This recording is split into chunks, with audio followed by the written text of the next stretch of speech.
जहाँ तक कल भी मैंने कहा था, आतंकवाद को जड़ से ख़त्म करने के लिए और पाकिस्तान समर्थित आतंकवाद जो कई दशकों से हमको टारगेट किए हुए हैं, चाहे वो कश्मीर हो चाहे पंजाब हो, ये पूरी दुनिया जानती है और पूरा देश आतंकवाद से तंग आ चुका है। हम चाहते समाप्त हो, और जो ताकतें पाकिस्तान के सरजमीन पे आतंकवाद को पनपाने का काम करती हैं, उनका सफाया होना बहुत ज़रूरी है।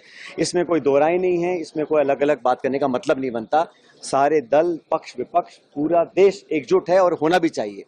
और हमारी सेना का जो प्रदर्शन रहा है ऑपरेशन सिंदूर में, जिस पराक्रम का परिचय उन्होंने दिया है, जिस मुस्तैदी से न सिर्फ भारत की रक्षा करी है लेकिन उन ठिकानों को ध्वस्त किया है जो आतंकवाद के नर्सरी थी, तो मैं समझता हूँ हमारी सेना को सलाम हमें करना चाहिए। और मैं तो कहता हूँ ना सिर्फ सैनिकों को, लेकिन उन सैनिकों के परिवारों को जिन्होंने अपने लोगों को हमारी रक्षा के लिए सरहद पर भेजा है, उन लोगों को मैं साधुवाद देता हूँ, उन परिजनों को। और पूरा देश गर्वान्वित महसूस करता है जब भारत की सेना देश की रक्षा के लिए सब कुछ कुर्बान करने के लिए तत्पर रहती है।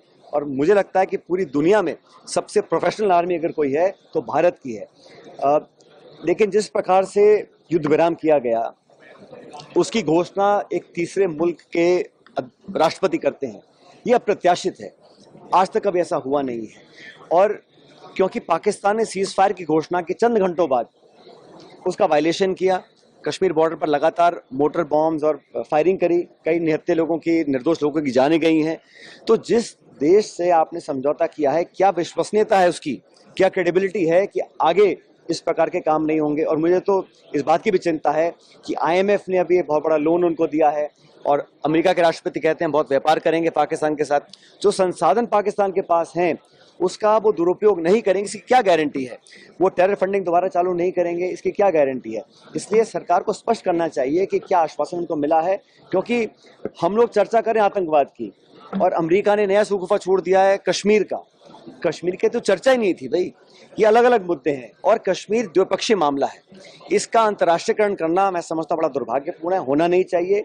और मुझे लगता है कि अलग अलग देशों से जो आवाज़ें आ रही हैं उसमें कहीं ना कहीं भारत और पाकिस्तान को एक तराजू में तोलने का काम किया जा रहा है, जो बड़ा गलत है। क्योंकि कोई तुलना नहीं है, भारत की अर्थव्यवस्था पाकिस्तान से 11 गुना है, वो एक फेल्ड स्टेट है। इमरान खान को जेल में डाला हुआ है, इलेक्टेड MPs को जेल में बंद किया हुआ है, ISI और पाकिस्तान आर्मी देश को चलाती है, और वहाँ की जो सरकार है वो एक बड़ी कमज़ोर सरकार है। इसलिए उनकी विश्वसनीयता पर मुझे सवाल है। इसलिए सरकार को स्पष्ट करना चाहिए कि किन मापदंडों को देखकर, किन आश्वासनों को लेकर हम लोगों ने सीज फायर किया है। और अमेरिका का जो हस्तक्षेप रहा कश्मीर पर मध्यस्थता की वो बात कर रहे हैं, उसको सिरे से नकारना चाहिए। और विदेश मंत्रालय के कोई प्रवक्ता वक्तव्य दें, इसका कोई मतलब नहीं है। सबसे ऊंचे लेवल से ये खंडन आना चाहिए कि हमने व्यापार के लोभ में या डर से ये समझौता नहीं किया है। और राष्ट्रपति 3 बार बोला ट्रंप साहब ने कि मैंने ट्रेड का और व्यापार का डर या लालच दिखाकर ये संधि करवाई है, उसको नकारा जाना चाहिए। और मुझे लगता है कि पूरा देश एकजुट है।